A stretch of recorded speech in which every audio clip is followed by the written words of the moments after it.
চায় নওজোয়ান মাঝে মাঝে কবরস্থানে একা দাঁড়াই, মানুষের লোকে যাইয়া পারত না, একলা কবরস্থানে দাঁড়াই একা নীরবে, দিনের বেলাতেই কোনো কবরের সামনে 1 মিনিট 2 মিনিট দাঁড়াইয়া ভাইব এই মানুষগুলো জমিনে কোলাহল করত, এই জমিনে এই মানুষগুলো ব্যস্ত ছিল।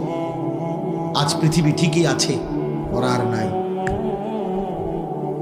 আকসিরু যিকরা হাদিমিল লাযযাত, আল্লাহ নবী সাল্লাল্লাহু আলাইহি ওয়াসাল্লাম বলছেন, উম্মত সমস্ত স্বাদ, আনন্দ, উল্লাস, ফুর্তি, সব মজা শেষ করে দিবে যেই মৃত্যু, সেই মৃত্যুকে বেশি বেশি স্মরণ করো। সব সব ঠান্ডা করে দিবে, সব স্তব্ধ করে দিবে, সব স্তব্ধ করে দিবে। আল্লাহ তাআলা বলছেন, মিনকুম মান ইউতাওয়াফা মিন ক্বাবলু